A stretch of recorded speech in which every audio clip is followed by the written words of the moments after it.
Hello and welcome to Sharing Jewish Wisdom. Hello and welcome back to Sharing Jewish Wisdom. And happy Chanukah to you all. And happy Chanukah. Now, last week Reb Shlomo gave us the exciting news that we're going to have a demonstration on Chanukah, the brachos, and we're here today to show you the two menorahs that we've got, and Reb Shlomo's going to show us what to do. So please take it away. Thank you very much indeed, Mark. Nice to see you all. I'm sure you're all getting ready for Chanukah. A little bit of an introduction. Of course, we know that from history that once the Maccabees had defeated the enemy, they went back into the Beis Hamikdash, the temple, and they reconsecrated it. What did they reconsecrate it with? Well, they found one jar or cruse of oil bearing the seal of the high priest at the time, which should have lasted for a day, but until they were able to get more, it lasted for a total of 8 days.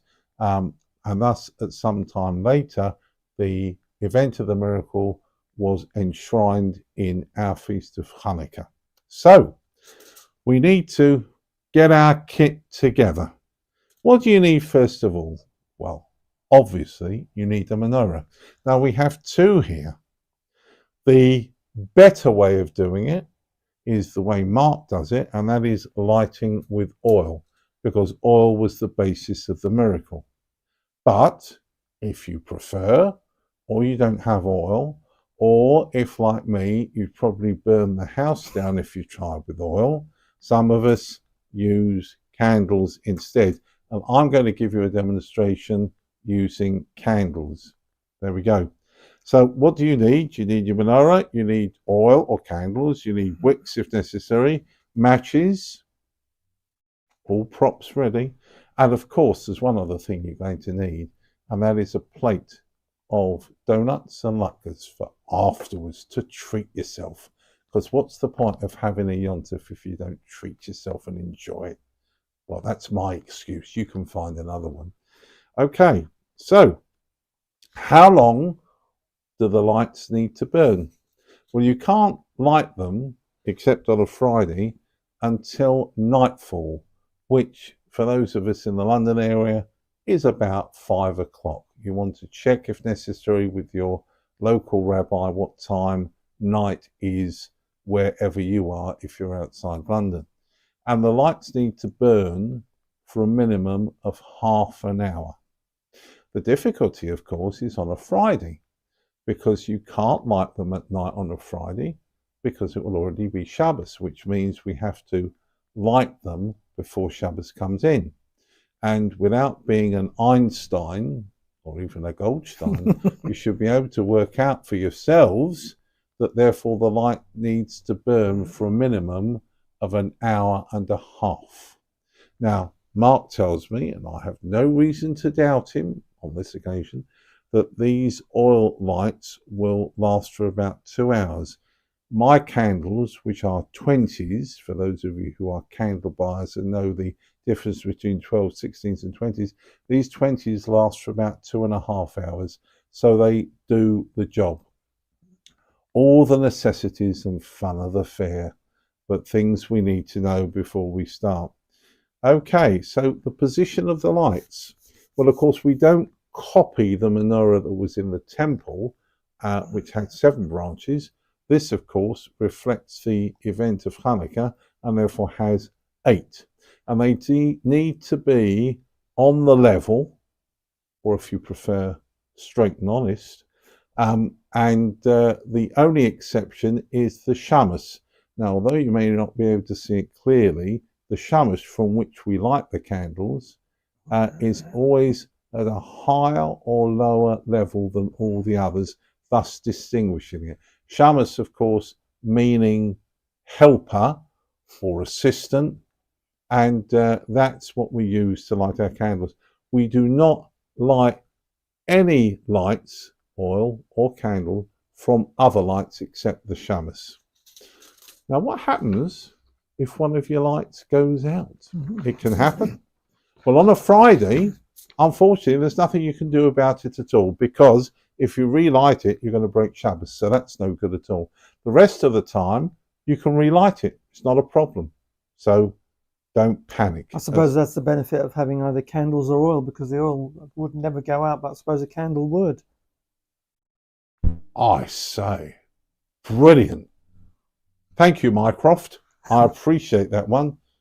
If you don't know who Mycroft is, go away and reread your Sherlock Holmes. Exactly. Okay, so how do we set the lights up? I've set mine up like this, and the way to remember how to put the lights, whether you're talking oil or candles, in is this. You put them in from right to left. You light them from left to right. Now, if you find that a bit confusing, you're not the only one. But the easy way to remember is that you always light the newest light first. Right. If you keep that in mind, you can't go wrong, because if you light the newest light first, you are going to go from right to left. Interesting. Good. Now I think we've confused them all. We better get on with it, haven't it? Okay. So we set up the lights. When we're ready to light at night, we make the appropriate blessings. I'll come to those in just a moment. We then light the oil or the candle, as the case may be. And then some people sing Ma'osur, they sing Hanera Salolu. I'm not going to sing for you today, because if I do, nobody will ever come back on this YouTube channel, and they'll probably write letters of complaint. So I'm saving you all a lot of headache. There we go. Once you've lit them, what do you do with them? Right. The words to remember are Pasume Niso, publication of the miracle. So what do? We publicize it, and we put it in the window for everybody to see. Now, what happens if you live on the 8th floor of a tower block? Well, it's very unlikely that anybody is going to see what you've put in the window. So as an alternative, you can put it in the doorway opposite the side where you've got the mezuzah. And of course, if it's in the doorway, as you walk in and out of the room during the course of the evening while the lights are burning, you will keep seeing them, and the event of Chanukah will be fresh in your mind. What's the significance of having the light in front for people to see? Is there a significance? Yes, it's Pasumeni, so it's publicising the miracle. So if people see it, they'll know it's something special. It might even be a reminder to another Jew to light. Who knows? So there we go. So that's the situation. Yeah, I think we're now, good gracious, we're ready to light. There are 3 blessings to make. Let's just go over those before we get on to it. I won't be using Hashem's name in full when I do the demonstration for you, but you will know what it all means. So the first blessing is Asher Kirishalom b'mitzvahs of Vertzivon Mahadlik Ner Shel Chanukah. And whilst I know you all understand Hebrew, there may be 1 or 2 people who struggle with English, so I'll explain it.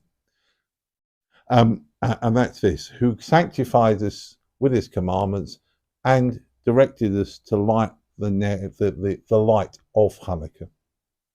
The next one, who did miracles for our ancestors in those times at this particular season. Because, of course, we haven't rededicated any temple. We're rededicating in memory of, and we are celebrating that event. So, if you like, we're bringing to life the event of the past. And finally, but for the first night only, who has preserved us and kept us alive to celebrate this particular season at this time and for this event.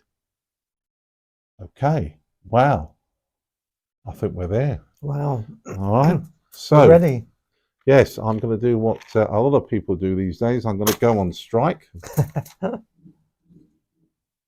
One should always light the Chanukah licht standing up, but because of the constraints of our studio. Our studio, thank you. That's the word I was looking for. We're going to do it sitting down. Obviously, if someone is ill or infirm and can't stand up, needless to say, they can do it sitting down in extremis. Now, if you remember, I said that we have this ready. We're going to light the newest light first. This is set up for the second night. So, are we all ready? I hope we are. Baruch atah Hashem Elokeinu melech haolam asher gidishanu b'mitzvotav v'tzivanu l'adlikneh shel Chanukah. Amen. Baruch atah Hashem Elokeinu melech haolam she'oso nisim la'avoseinu v'yomim oheim b'zman hazeh. Amen. Baruch atah Hashem Elokeinu melech haolam Shechianu v'kimanu v'kiyanu v'hazman hazeh. And there, it's all done. Deceptively simple. Okay, if you do have any questions on this, you should ask your local rabbi for guidance. And if you have any difficulties similarly, you should make sure that you find out what to do before you go off and do your lighting. There we are. So that's the story, that's the event, the preparation and the completion of the whole thing. And now Mark and I are going off to deal with those donuts and latkes, and I hope you are all going to do the same. Have a beautiful, wonderful, exciting, uplifting Chanukah. Thank you for looking in, and we'll see you soon. Don't forget to like and subscribe. All the best, everybody. Or even like to subscribe. Oh! Now, just remind the viewers, what is the date of Chanukah? Thank you very much. The date of Chanukah is the 25th of Kislev. I suppose you're going to ask me what the English date is. I thought you were going to do that. The first night, the first light is on a Thursday night, and I think it's about the 6th of December, but it's the Thursday night. Right. Okay? And you add one every night until you fall. When you get to the 9th night, you've gone far too far, and you'll find you've run out of menorah. So don't worry about that. Excellent. Well, we hope you have a lovely Chanukah. And we've got something extra for you. If you click on the link below, then we've actually, well, Reb Shlomo has compiled a Chanukah sheet on the brachos and what we've been discussing today. So, Yes, have a look at that. That may assist you. It's our free gift to you for Chanukah. We were going to send you cash, but it gets lost in the post. So we thought a guide, you can't go wrong with it. Yes, thank you very much for reminding me, Mark. lovely. Good. So we hope you have a lovely Chanukah, and we look forward to seeing you next week. Thank you very much, and thank you, Rab Shlomo, for the All the best. demonstration. See you, people. Shabbat Shalom. Bye-bye. Shabbat Shalom. Good Chanukah. Please click the like button and subscribe to our YouTube channel for some great content.